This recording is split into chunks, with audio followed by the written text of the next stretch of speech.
Bienvenidos a otra trama. ¿Cómo les va? ¿Cómo están ustedes? Qué gusto encontrarnos en febrero y pensar que a pesar de la pandemia, a pesar de todas las limitaciones lógicas que esto nos trae, a pesar de las campañas delirantes que se hacen contra las vacunas y contra no vacunarse, a pesar de toda esa gran duda absurda, por no decir imbecilidad, que sería la palabra que me sale, respecto a vacunarse. Siempre hay que vacunarse. No hay nada mejor que vacunarse para combatir todas estas enfermedades, por supuesto. No solo el COVID, sino que la vacuna es central. Cuando uno escucha de gente que habla contra las vacunas, uno se pregunta, ¿tendrán una mínima base científica? No tienen ninguna. Ninguna, pero ninguna en serio. Ninguna. Pero hablan, dicen, se ve que les gusta hablar. No sé, otra cosa no se me ocurre. Pero mientras tanto, en Mar del Plata tenemos un museo del mar y tenemos la posibilidad de encontrarnos en ese museo del mar y hablar de fotógrafos como, en este caso, una dama, Ana María Heinrich, que mi madre disfrutaba las tapas de Radiolandia, que muchas veces las hacía Anne María Heinrich. También Alberto Goldstein, Ataulfo Pérez Aznar. La muestra está curada por Andrés Duprat y la podés ver en el Museo del Mar, Museo de Arte Contemporáneo de la provincia de Buenos Aires, hasta el mes de junio. ¿Me escuchaste? Y también por la página www.alliesta.flickr.com. Por lo tanto, encontrarnos con esta muestra curada, nada menos que por Andrés Duprat, que es alguien que sabe mucho, pero mucho de esto, es el director del Museo Nacional de Bellas Artes, es un muy buen momento para ingresar en otro mundo. Como también, si uno dice que cada día canta mejor, ya sabe de quién estamos hablando. Si uno dice el mudo, también sabe de quién estamos hablando. Hablamos con Felipe Piña y decíamos, bueno, Maradona cada día juega mejor.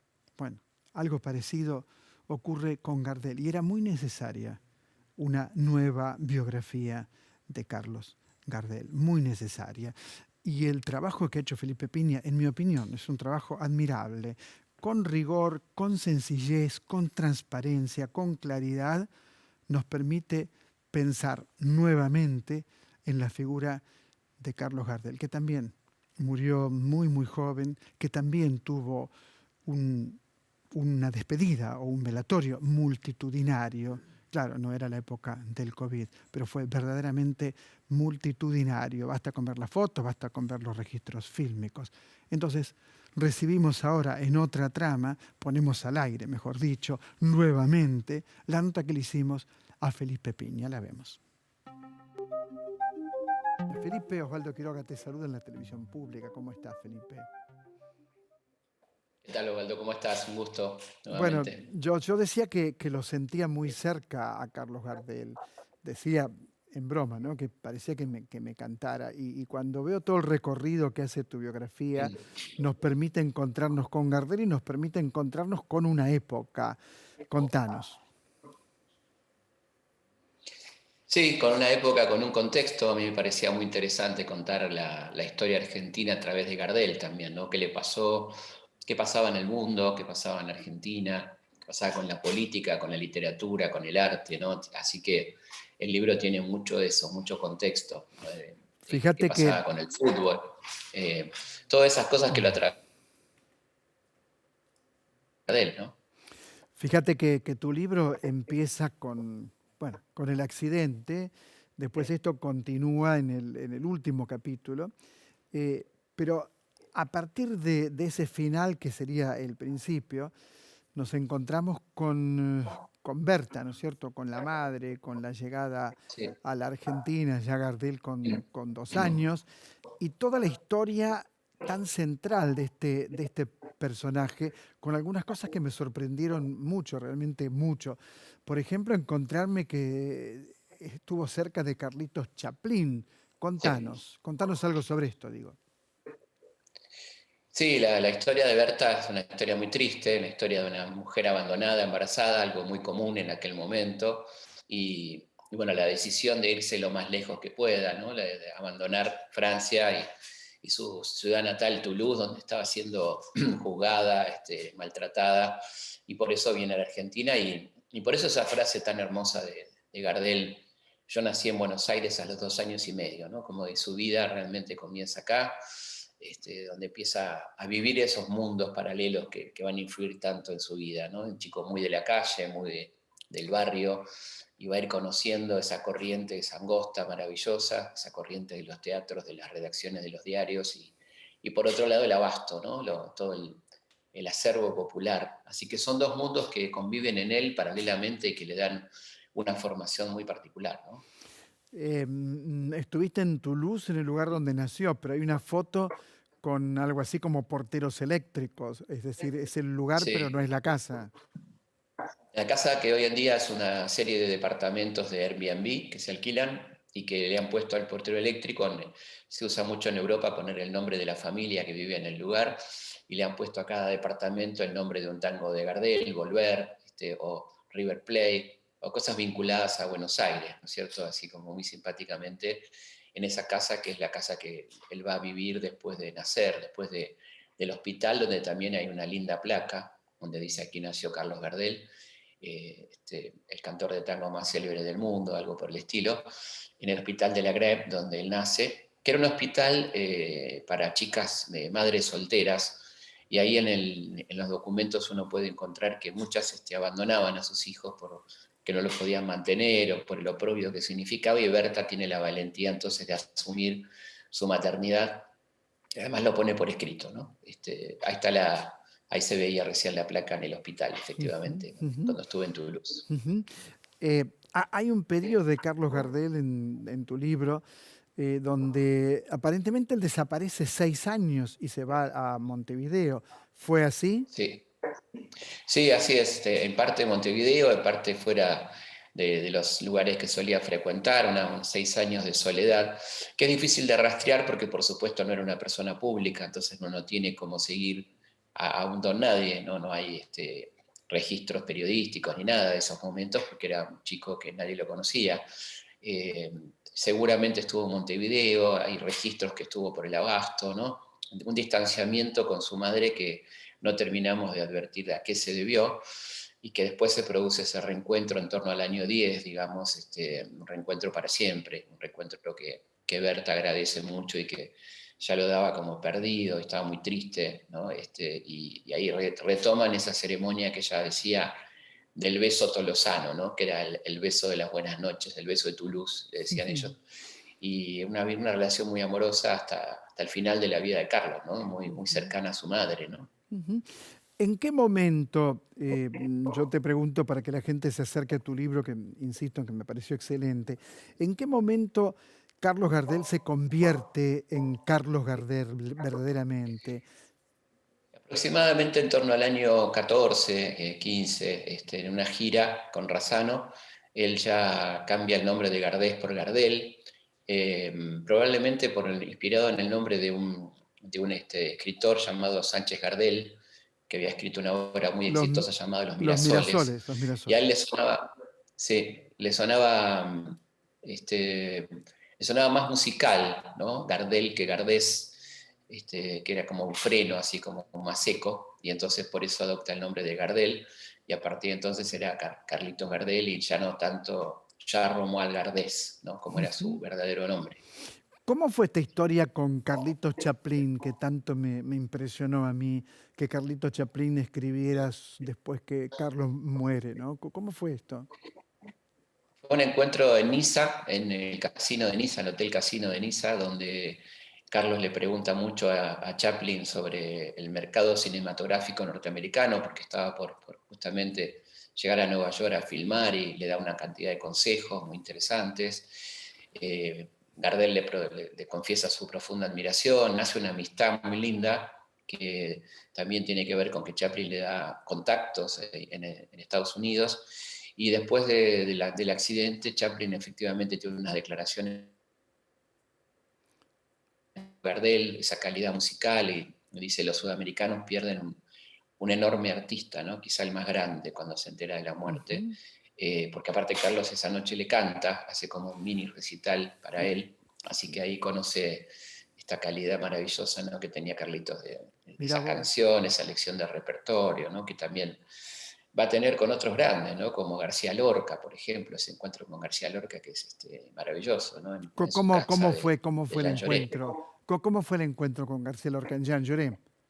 En Jean Lloré se encuentran en la calle Corrientes, junto con unos amigos, salía García Lorca del ensayo de una obra y ahí lo encuentra Gardel, se lo presentan y Gardel le dice, bueno, sigamos en mi casa, y van a la casa con estos amigos y Federico toca el piano y recita unas poesías y, O sea que en la calle y le De Jean Lloré al 700, allí estuvo Federico García Lorca.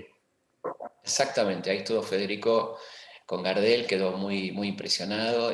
Se dice que Gardel le propuso ponerle música al romancero gitano. Hay un diálogo que ahí reproduce César Tiempo que estuvo presente, donde dice que en un momento Federico le dice, pero qué triste que es el tango, ¿no? Y Gardel le contesta, claro, porque el cantejondo es un cascabelito, ¿no? Claro, no Así que hablando un precisamente, poco ¿no? de la Ujú. temática dramática Mm. de ambas músicas populares, ¿no? Felipe, y con Pirandello también se encuentra cuando Pirandello viene a Buenos Aires. Le preguntaba a Felipe si con Pirandello también se encuentra Sí, no te escuché cuando, esa última parte. claro, si se encuentra en Buenos Aires con Luigi Pirandello, el autor de 6 personajes en busca de un autor. Ahí estamos viendo fotografías de Pirandello. Pirandello en Buenos Aires ocupó un lugar importante las 2 veces que estuvo. Iba a venir una tercera, pero Sí, lamentablemente falleció. Te escucho, ¿eh? Ahora te escucho. sí, sí, sí, no, se había perdido un segundito. Sí, claro, estuvo con Pirandello, hay un homenaje a Pirandello en la Peña del Tortoni, esa maravillosa peña que estaba en el sótano, en la bodega, y Gardel canta, y Pirandello pregunta, ¿quién es ¿Quién es el que canta? Pregunta este señor? Pirandello. ¿No? Que no, por supuesto no lo conocía, le cuentan quién es Gardel, quién es el que canta, y bueno, queda muy impresionado, y tiene palabras muy elogiosas, ¿no? Para con Gardel, y le pide un bis que siga cantando, y después, bueno, también con Benavente tiene dos encuentros altamente interesantes, ¿no? Uno en Buenos Aires y otro ya cuando Benavente había obtenido ya el premio Nobel en Madrid, donde lo invita a almorzar para hablar del lunfardo, porque Benavente había quedado muy impresionado con ese argot, como decía él, de Buenos Aires, y le pide algunas precisiones sobre las palabras, sobre los significados de las palabras, y ese tipo de cosas. Y ahí tienen un diálogo y él va con Guibur, con el mundo Guibur, Carlitos, y cuando sale le dice a Guibur que se había convertido en lingüista, ¿no? Que le encanta Claro, él era amigo de Guibur. Benavente. Guibur era amigo de Edmundo Guibur. Yo lo conocí en Edmundo Guibur. Guibur murió en Claro, el 86, vivió mucho tiempo. Guibur. Guibur era un personaje maravilloso, además tuvo la suerte de ser corresponsal de crítica en París, Claro, así que varios ahí años. vivió con Gardel muchos momentos inolvidables, ¿no? Toda la relación de Gardel con el Barcelona, con el Fútbol Club Barcelona, donde él era amigo de los principales jugadores y lo invitaban a seguirlo al equipo, incluso van a Londres, Ujú. y hay una anécdota que cuenta Guibur hermosa, ¿no? Muy, muy de Fellini, que estaban en Londres en medio de la niebla, a la noche, caminando, y escuchan el sonido de un carro, ¿no? Y entonces Gardel le dice, se me vino el abasto encima, ¿no? Una imagen muy, muy feliniana, ¿viste? De esa bruma, ¿no? Esas cosas que Ujú. pone Fellini. Y me los imagino solos caminando por Londres y él recordando su querido mercado de abasto, ¿no? Y con Enrique Caruso, Con Enrique Caruso en un viaje de 1915 a Brasil, también otra imagen feliniana, la cubierta de un barco se intercambian canciones, Caruso le canta el fragmento de un aria y él le canta algún tema que todavía no cantaba, que todavía no cantaba, dice Felipe Piña. sí, Algunas veces se corta un poquito la comunicación, bueno, porque este es el método que Sí, usamos en este decía que, no, momento. que todavía no cantaba tangos, pues estamos en el año 15 y él empieza a cantar tangos a partir del 17. Entonces es probable que le haya cantado alguna canción folclórica. Y Caruso le dice que tiene una voz extraordinaria de barítono, una voz operística, y le da una serie de consejos de cómo tratar la garganta, de cómo cuidarse, ¿no? De cómo poner la cara, porque es interesante cuando vemos las películas la gestualidad de Gardel, esas muecas marcadas,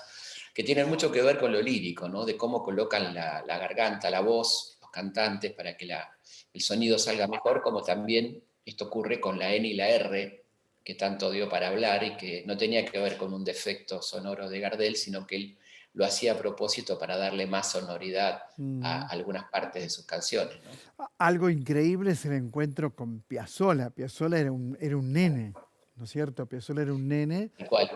y se Sí. encuentra con Carlos Gardel, creo que en Nueva York, ¿no es cierto, Felipe?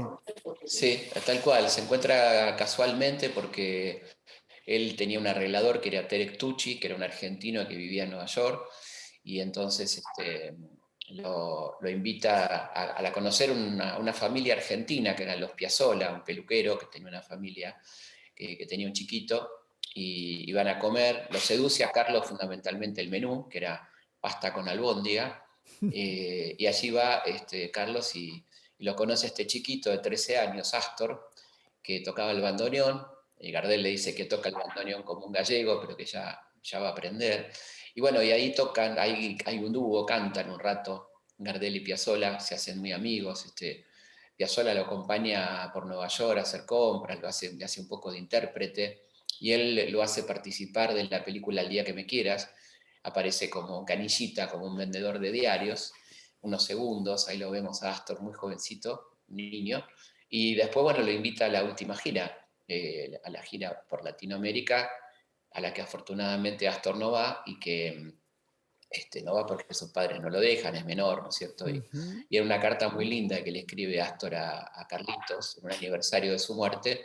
Le dice, menos mal que no fui, Carlitos, porque en vez de estar tocando el bandoneón, estaría tocando el arpa en este momento, ¿no? Claro. Ahora, ¿cómo lo habrá marcado, ¿no? A Piazzolla semejante encuentro, ¿cómo lo debe haber marcado, ¿no? Qué Y impresionante esto. sí, sí, porque era una presencia indeleble, digamos, ¿no? Toda la gente que lo conoció quedó muy impresionada de lo que él significaba, de la generosidad, siempre tenía un consejo para uno que estaba empezando, ¿no? De cómo manejarse mejor, un muy, muy buen compañero de músicos, no de Ujú. competencia, por ejemplo, con Corsini, ¿no? Que siempre le ponían como la competencia, él le decía, este tema mejor que lo cantes vos, o un día que van a una filmación y estaba la negra Bozán, y entonces él dice, no estoy bien de la garganta, solamente para que... Claro, solamente, bueno, era eh, solamente sí, para, muy después, generoso.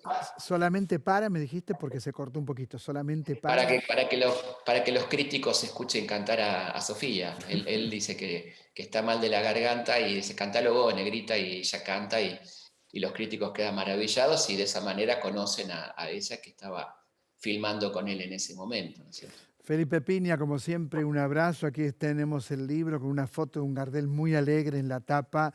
Muchas, pero Tal muchas cual. gracias. Un gran libro. Muchas gracias por esta comunicación. Muchas, pero muchas gracias. Un abrazo muy grande. Qué bueno recibir a Felipe en otra trama. Y también es bueno escuchar a Daniel Miglioranza y preguntarnos qué nos recomienda para estos días. Hola, soy Daniel Miglioranza y debo confesar que han sido muchísimos los autores universales, nacionales, que han influenciado en mi formación, en mi vida. Pero cuando muy joven, muy joven, descubrí a Gabriel García Márquez, algo despertó en mí un sentimiento indefinible, certero y muy fuerte que iba a condicionar en muchos aspectos de mi vida cada vez que yo podía elegir un trabajo. El realismo mágico. Y especialmente, no solo 100 años de soledad, sino especialmente un cuento, La prodigiosa tarde de Baltasar. Lo mismo me pasó con el cine, pero dado a elegir lo mismo, una película, bueno, yo debo decir que Rey por inconveniencia de Philippe de Broca fue para mí el descubrimiento más extraordinario y obviamente una joya que aún tengo en mis tesoros. Rey por inconveniencia, que es una metáfora maravillosa sobre la insensatez, la locura y la estupidez humana de la guerra, y que realmente se puede, descorriendo el velo de la ignorancia humana y de los intereses, se puede vivir en un mundo feliz, porque a eso hemos venido. Así que Philippe de Broca, Rey por inconveniencia. Gracias. Gracias por estos minutos que me han concedido y feliz vida para todos. Un abrazo muy fuerte.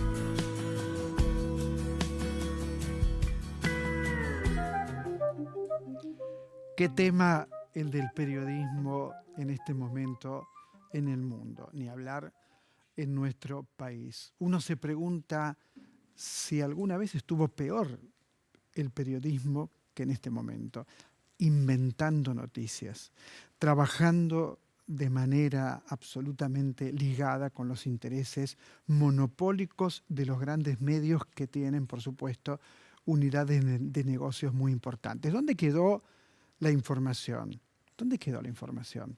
¿Dónde quedó la construcción de un relato, la construcción de una instancia narrativa que tenga que ver también, por supuesto, con la verdad y con la belleza?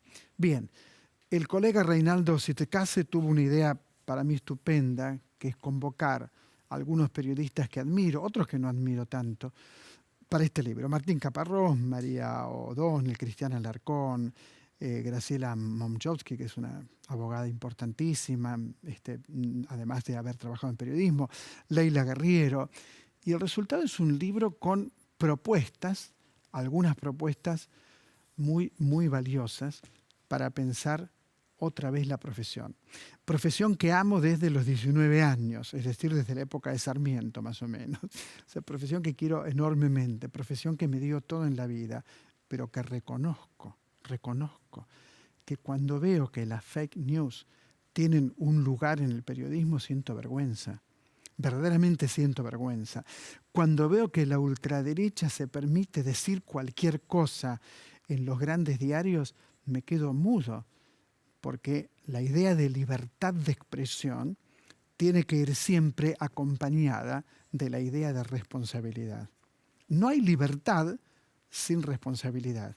Y lo que están mostrando, sobre todo los grandes medios hegemónicos, es que hay libertad, pero no hay responsabilidad. Lamentable. Verdaderamente lamentable. Por eso este libro me parece un libro importante. Periodismo, instrucciones de uso.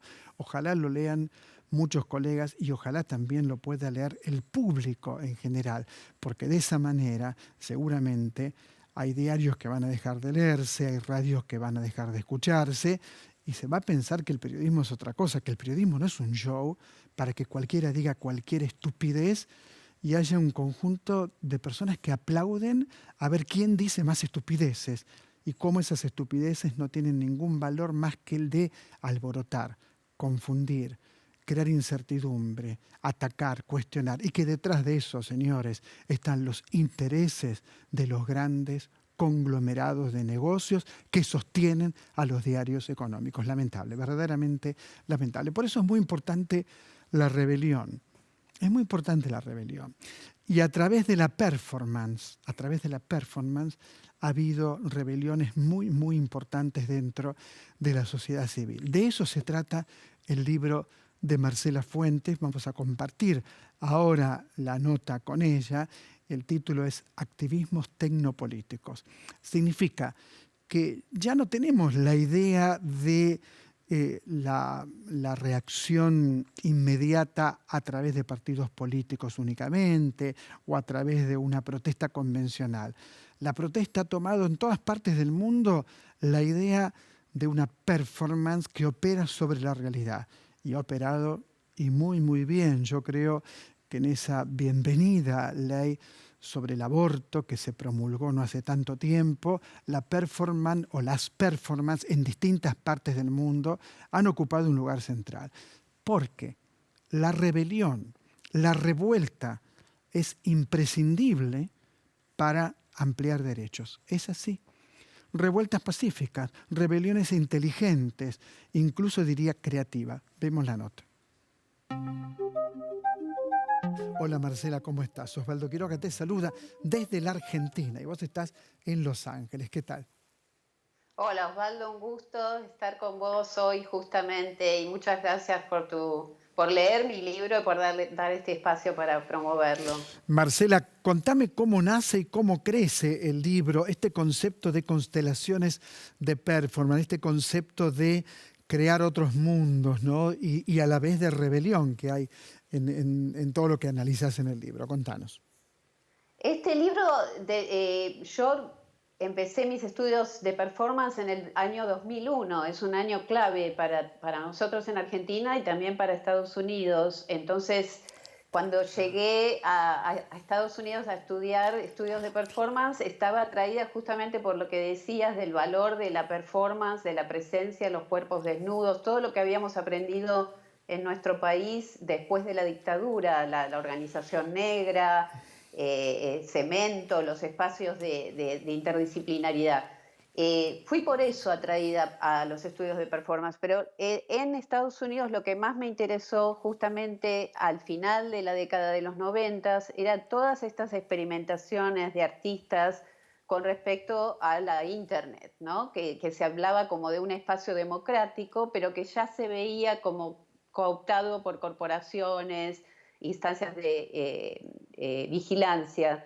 Y bueno, fue paradójico que yo fui por una cosa y me interesó realmente otra. Ahí conocí a los activistas del teatro de disturbio electrónico, Coco Fusco, Guillermo Gómez Peña, que integraban los dos espacios, el espacio virtual y el espacio del escenario, la tradición más visceral de la performance. Y luego se agregó toda esta serie de ciclos de protesta, el artlermundismo, el zapatismo, por supuesto, nuestro 2001, las performances en los bancos, las personas que sin saber mucho del tema entendían que ahí había una herramienta como Marcelo Waxstein y su familia que se van de vacaciones al banco. Y ahí se instalan con sombrilla. Ahí en tu libro, que lo tengo aquí, lo tengo acá conmigo, ahí en el libro aparece creo que una foto que está instalado tomando, sí, como tomando sol en el banco, ¿no es cierto? Empecemos por eso, por ejemplo, el 2001, ¿no? Y todo lo que vos analizás del 2001. ¿Cómo se puede reaccionar a tanta injusticia, a tanta locura como pasó en este año, y cómo vos lo contás en tu libro? Estas nuevas formas, ¿cómo surgen espontáneamente? Bueno, eso es uno de los temas de la performance, ¿no? Como que tiene una parte de un plan, pero se va al lugar sin saber qué va a pasar. Esta familia llega como una manera de protestar las cantidades de veces que tenían que hacer cola para que les devuelvan sus ahorros. En épocas de vacaciones dicen, bueno, lo único que falta es que nos vayamos de vacaciones al banco, y esa frase generó la idea, una idea altamente sofisticada, ¿no? Como decías, y que empoderó a otros clientes que estaban también haciendo cola y siendo ninguneados por el banco. Los guardias del banco evacuaron el banco, entonces esto es algo que ellos no podrían haber planeado nunca. Y la acción es netamente presencial en un lugar físico, pero está hablando de cómo con estos pequeños gestos podemos intervenir o tener un argumento sobre la fuga de capitales. ¿Verdad? Creo que un gran valor de estas performances es cómo a través de mirarlas, de participar, podemos entender o tener una palabra sobre procesos muy abstractos que no se comprenden, ¿verdad? Entonces, eso es lo que me parece que lo que me gusta de este conjunto, de estas constelaciones, es el humor, la inteligencia, el modo en que también como que construyen empatía y que son procesuales, como que nos llevan a pensar como comunidad, como individuos, es algo que hay que entender ahora que a lo mejor no pasa tanto o tal vez pasa tan bien con los activistas, con los organizadores, con cuestiones más colectivas y más tradicionales, digamos, aparecen estos destellos, las pedagogías que habla Horacio González, de gente que por ahí como que encuentra ese canal para que le presten atención, para que sus reclamos sean oídos. Me acuerdo que yo estaba en Guadalajara cuando fue Estela de Carlotto y se reunió con los familiares de los 43 estudiantes asesinados. Vos trabajás esto en tu libro, eran 43, ¿no es cierto? 43 Sí. jóvenes masacrados, en fin. Un hecho muy, muy dramático y vos lo trabajás. Contame o contanos cómo lo trabajaste. Sí, ese capítulo, claro, a medida que el libro avanza, vamos viendo la relación entre la performance y las redes, la digitalización, ¿verdad? Entonces, hacia el final del libro, los hashtags se transforman en protagonistas y lo que me interesa ahí es cómo la cultura de las redes tiene que ver con las imágenes, con performances en la calle que luego se replican a través de Internet, con mantener una presencia y sobre todo en ese capítulo con rechazar cuando el Estado dice, listo, ya sabemos lo que pasó, aquí se terminó el tema, ¿verdad? Es violencia de carteles, violencia de las drogas, y entonces a través de las redes, incluso en esa contienda de que los estados ahora, como sabemos, utilizan trolls y bots y tratan de hundir estas protestas, como es el término técnico, para que no tengan ese protagonismo en las redes. Pero los activistas, México es un lugar que tiene realmente una tradición, ya no sé si llamarlo tradición, es breve, pero yo soy 132, realmente hay muchos pensadores y performeros en las redes. Entonces, en ese capítulo lo que yo estoy pensando es cómo un medio como Twitter, que está pensado como algo que tiene que ver con una reacción inmediata y luego se cae, que más allá de los trending topics, cómo se puede sostener la contienda, la resistencia y cuestionar los discursos hegemónicos y sobre todo la política de la desaparición, que es una política muy afín a nuestros países, ¿verdad? Históricamente. Algo que me pareció también muy poético en tu libro es todo el tema de los levantamientos en Chiapas, ¿no? Cómo lo trabajás. Esto también me parece bueno, que su comandante Marcos, todo su grupo encontró también un camino. ¿Cómo lo ves vos? Eso lo veo, Marcos fue así de ese comienzo del comienzo de los 2000, una persona y los zapatistas, ¿no? Las zapatistas siguen inspirándome, ¿verdad? Con sus discursos poéticos, yo creo que tiene que ver con una renovación de la política también, ¿verdad? Es decir, desde lo retórico, son movimientos realmente que utilizan muchas políticas, ¿no? Muchas tácticas de protesta y de activismo. Me gusta cómo cierra el capítulo con ese momento tan de surrealismo mágico donde él dice, tengo que morir, Marcos tiene que morir para que viva Galeano, ¿verdad? El maestro asesinado. Y se basta de Marcos como holograma, basta de la política de los medios, ahora nos volvemos hacia nosotros y seguimos el trabajo constante de las escuelas, de los 2001, Cacerolas era lo del caracoles. banco. Entonces creo que también el tema es entender que no es una sola cosa y por eso la idea de performance, de constelaciones de performance, ¿verdad? Que tiene que ver con la imbricación entre la tecnología y lo corporal, lo más visceral, la calle y las redes, como hemos visto estos días. Pero también con la historia, con entender que estas son historias que se entrelazan, que se van desarrollando y de las cuales podemos aprender, ¿no? A mí me pareció en el momento, el libro salió en inglés el año pasado, con esta tapa maravillosa, la foto de Sol Vázquez, y me parecía, bueno, escribir para Estados Unidos es diferente a escribir para Latinoamérica, ¿verdad? Porque son historias diferentes. La manera en que yo quería hacer mi argumento es diferente. Para Estados Unidos en ese momento era cómo no estamos en la calle, cómo no estamos utilizando la protesta, que aquí también hay una tradición fuerte. Este año Argentina estaba un poquito guardada por el tema del COVID, y Estados Unidos con Black Lives Matter estaban todos afuera. Entonces cambiaron las coordenadas. Pero fíjate... Pero el tema era ese, tenemos mucho para aprender de Latinoamérica y muchas veces Latinoamérica queda fuera de cuadro. Otro capítulo de tu libro que me interesó mucho tiene que ver con las protestas estudiantiles en Chile.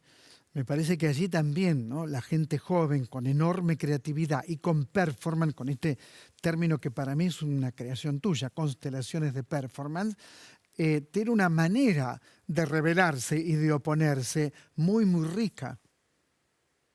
Sí, y además eso lo aprendí de los activistas españoles del 2011, la revolución del 15S, de pensar que podemos estar juntos y acumular acción y afecto, movilización y emotividad, no estando en el mismo lugar, en el mismo momento, ¿no? Entonces, un video puede emocionarnos. La idea, por ejemplo, ayer o estos días, las activistas de la campaña diciendo, si salís, sale, cómo nos fue involucrando de una manera que a lo mejor cuando decimos, hacemos un tuitazo de 12 a 1, nadie se prende o nos cuesta prendernos. Sin embargo, aquí estuvimos sosteniendo la contienda, y lo que nos enseñan los estudiantes chilenos es que justamente además para esta generación joven, ¿no?, que perdió el miedo, y que, bueno, lo vimos en el estallido el año pasado, ¿no? Hasta que valga la pena vivir, realmente es hasta el final. Es bueno saber que los activismos del 2011, los estudiantes del 2011 y los del 2006 en Chile fueron el antecedente de lo que pasó el año pasado también. Claro, fíjate que además vienen de una constitución pinochetista que acaba de caer, es decir, vienen de una constitución inventada por la dictadura, ¿no? Exacto. Y con el tema, por ejemplo, de las tesis se agrega lo cultural, la cultura de la violación, o sea, se agregan más temas dentro del movimiento estudiantil. También la comunidad LGBT puso presión también a que no se heterosexualice el movimiento, ¿no? Entonces, siempre lo bueno es que son procesos y hay fricciones y cuestionamientos que se trabajan. Y un poco la gran tesis del libro es, esto no es como Trump, ¿no? Esto no es como las performances que estamos acostumbrados a escuchar de cómo los políticos utilizan los espacios, las imágenes, los discursos. Y también cómo nos roban algunas cosas. Cuando hablábamos del 2001 y hablábamos de todo lo que pasaba, esta familia que se fue a veranear al banco, yo me acordaba que las cacerolas estaban dentro del campo progresista y del campo de la protesta. Hoy las cacerolas no están en ese mismo lugar, han cambiado mucho. ¿Qué pensás vos? Sí. Bueno, eso es un tema, o sea, tanto la tecnología, tanto las redes como la performance, lo vemos con los antiderechos también, son lugares que no son garantía directa de eficacia, ¿verdad? Los dos lados los utilizan. Yo diría que hasta las redes, la derecha es más como... Más activa. La toma... exacto, y menos cuestionadora. Desde la izquierda es más cuestionamiento. Por eso yo también, parte de lo que digo en el libro es, no es un paraíso, tiene muchísimos problemas por el tema de los datos, de la vigilancia, de la peligrosidad. No es que por estar en las redes vamos a estar menos vigilados. pero es un lugar muy importante, como hemos visto en Brasil. Tenemos que saber cómo utilizarlo, tenemos que enseñar a otros cómo se ha utilizado, y yo creo que a mí muchas veces en mis charlas me preguntan de las performances de las derechas. Me parece que en un punto atraen menos gente de todas maneras, son como más grotescas. Me parece que lo que tiene el valor de estas performances que yo analizo es que van con otros activismos también, con la contienda de lo legal, con la reflexión sobre el punitivismo, la desigualdad social, y se nutren también de otras tradiciones, de otras historias, como que se ve que hay un crecimiento, un desarrollo, no es algo, digamos, casual o contingente de tratar de llamar la atención. Marcela Fuentes, te envío un fuerte abrazo. Estamos recomendando Activismos Tecnopolíticos de Marcela A. Fuentes. Admirable tu libro, realmente admirable. Lo leí, está todo marcado. Si lo vieras, todo marcado con lápiz. Abrazo fuerte, muchas gracias. Muy bien, Susana Cart, ¿qué nos recomienda también para este momento tan especial que estamos viviendo? Hola Osvaldo, un placer participar de tu programa Otra Trama. El libro que más me gustó, o uno de los que más me gustó, es Amor en los tiempos del cólera, de García Márquez. Un libro que me enamoró desde que lo empecé a leer y contaba las páginas para que no se termine. Y la película, mi favorita, que creo que vi 16 veces, es Ana y sus hermanas, dirigida por Woody Allen. Un abrazo muy grande.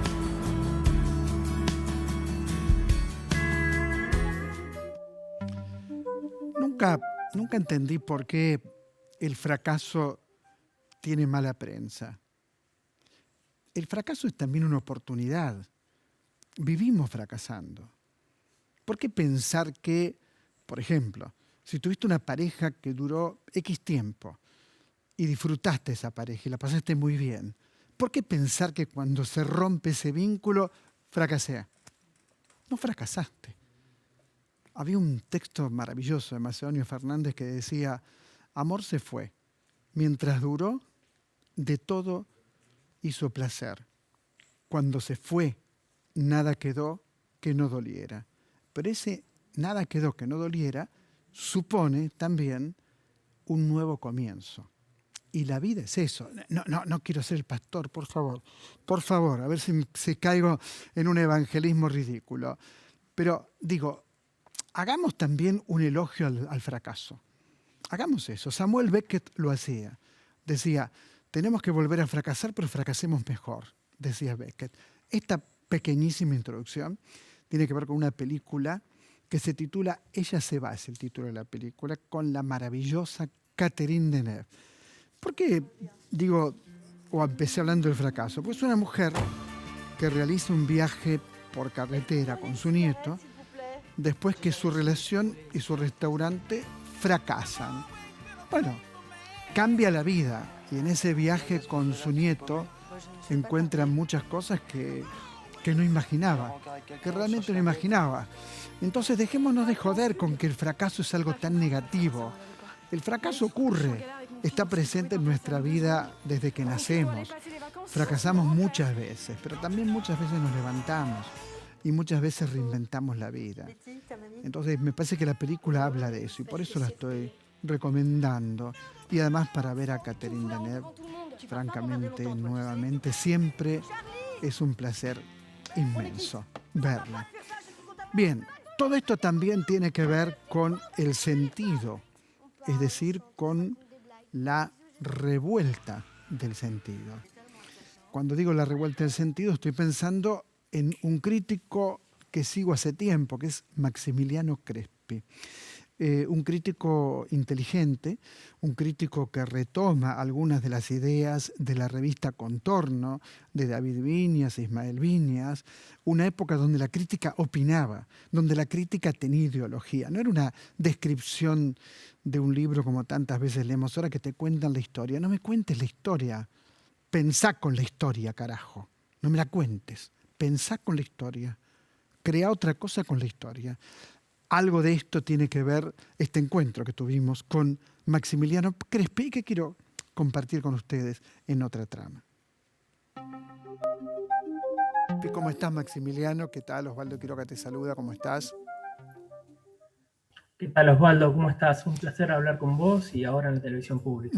Bueno, lo primero, qué bueno que te ocupes en tu último libro de León Rosichner. Qué pensador tan admirable. Él dice que se piensa con el cuerpo. Partamos de esto, Maximiliano.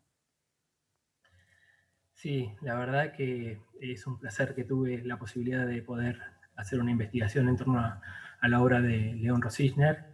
Yo soy muy afín a la generación del 55, he trabajado, como vos dijiste, sobre David Viñas, sobre Jaime Rest,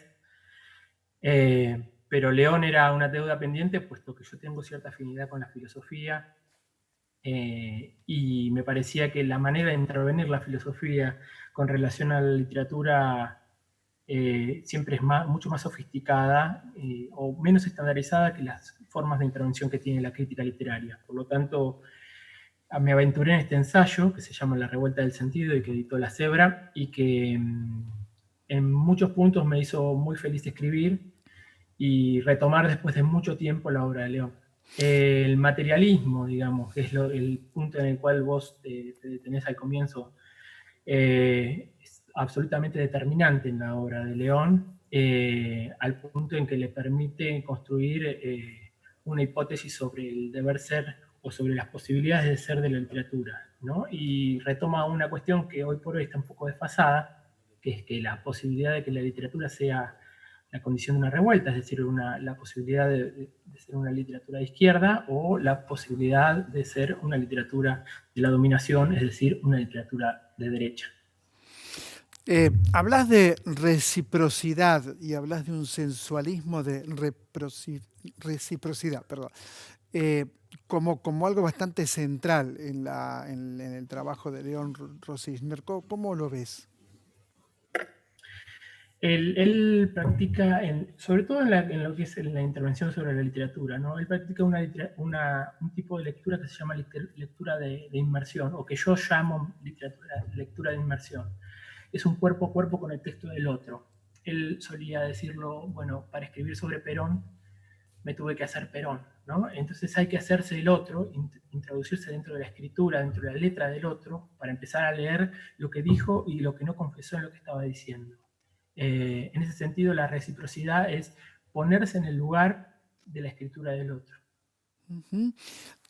Pensaba los textos de Rosichner, ¿no?